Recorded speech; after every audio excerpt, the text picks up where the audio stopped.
One problem which most of the couples face is I don't get space in relationship. Today I will tell you how to get the space which you need in relationships. My name is Parag Awasthi and I am an Astro Vastu Acharya. So what is this space? Everyone needs space in relationship. Means they want to do what they like to do. They want to have freedom to be able to do what they are supposed to do or what they like to do. Like someone would tell me that I can't stay out in the night because I have to be with my wife. I have to reach before so and so time. Or I am not allowed to meet my friends. I can't do this job. If I do this job, my husband will feel bad. I can't go out at this time in the night. I can't go out with this friend. I can't do this certain thing. मैं ये चीज़ नहीं कर सकता. मैं मेरे दोस्तों से नहीं मिल सकता. मैं ये जॉब नहीं कर सकता. हर एक चीज़ में every moment you are being judged, every moment you don't get the space. मैं अभी जो भी चीज़ें मुझे करनी है वो मैं नहीं कर सकता. और ये स्पेस बहुत ही ज़्यादा क्रूशल होती है, बहुत ही ज़्यादा इम्पॉर्टेंट होती है. या मैं जहाँ जाती हूँ वहाँ पे फ़ोन आ जाता है कि कहाँ हो आप, अभी क्या कर रहे हो, किससे मिल रहे हो, क्या खा रहे हो. हर चीज़ में एक रोक टोक लगी रहती है. तो मुझे वो स्पेस चाहिए.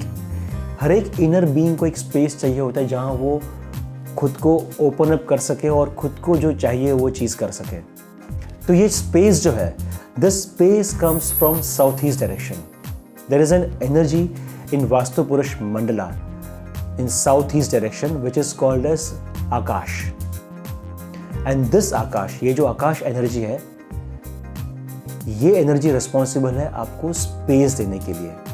तो मैंने देखा है कि जब भी आकाश एनर्जी डिस्टर्ब होती है, यानी कि साउथ ईस्ट जब भी डिस्टर्ब होता है, तब आपको स्पेस नहीं मिलती.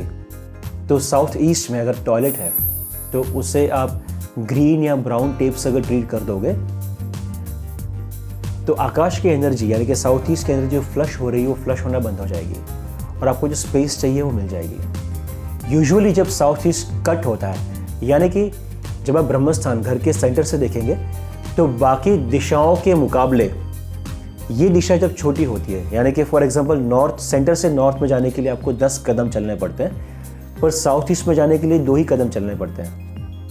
छोटा है साउथ ईस्ट, तो हम कहते हैं उसे कट है. जब साउथ ईस्ट कट होता है तो जो एनर्जीज जो बनती है साउथ ईस्ट में वो भी सारी, उनकी स्ट्रेंथ भी कम होती है, वो भी छोटी बनती है. और तब हमें फील होता है कि स्पेस ही नहीं मिल रहा क्योंकि एनर्जी इतनी छोटी है, इतनी वीक है कि वो अपने आप को एक्सप्रेस नहीं कर पा रही.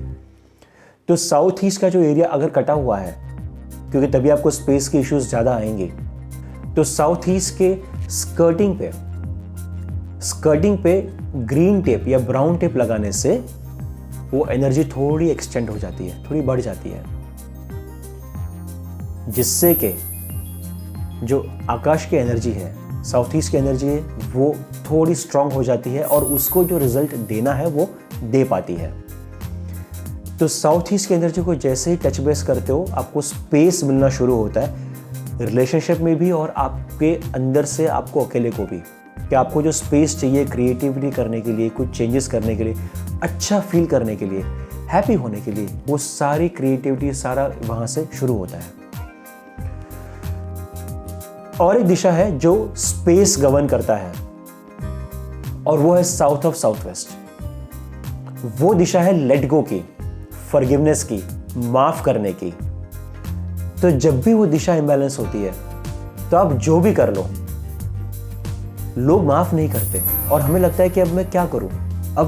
आप एक कंट्रोल्ड एनवायरनमेंट में आ जाते हो जहां पे आपको लगता है कि मैं अपने आप को फ्रीली एक्सप्रेस नहीं कर पाता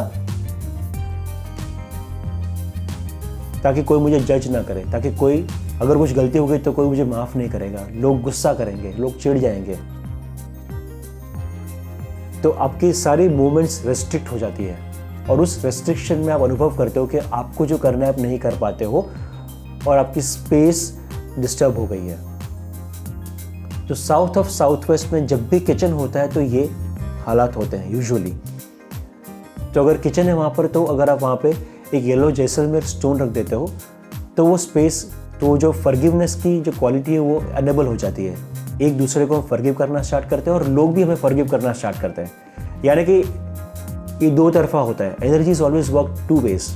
यानी कि जो चीज़ आप नहीं कर रहे हो, आपको वैसे लोग मिलेंगे जो आपको सेम एक्सपीरियंस देंगे।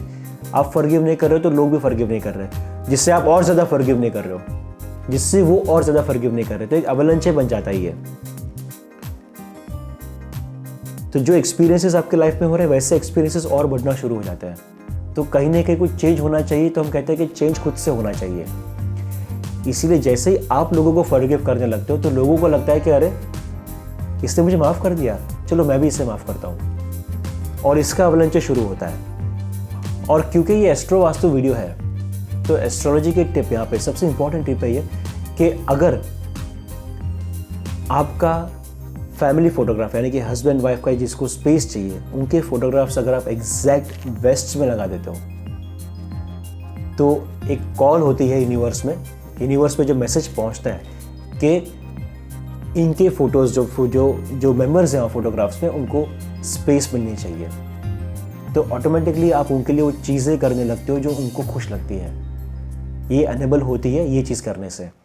तो वेस्ट डायरेक्शन में हस्बैंड वाइफ के हैप्पी फैमिली फोटोग्राफ्स अगर आप रख देते हो तो ये एस्ट्रो रेमेडी भी काफ़ी इफेक्टिव होती है। सो आई होप कि ये वीडियो देखने के बाद आप एक दूसरे को स्पेस दो, एंजॉय करो लाइफ को। एक ही लाइफ है, एंजॉय करिए, जिसको जो करना है करने दीजिए। हर एक सोल अपना पर्पस लेकर आया है, हर एक सोल अपने पास्ट लाइफ कर्मास क्लियर कर रहा है। तो उन्हें फ्रीडम ऑफ चॉइस देने से वो आसानी से हो जाता है। सो आई होप कि आप फ्रीडम ऑफ चॉइस देंगे, स्पेस देंगे और एक हैप्पी हेल्दी रिलेशनशिप में रहेंगे। Thank you so much for watching this video, and we'll come back with more such videos. Thank you so much.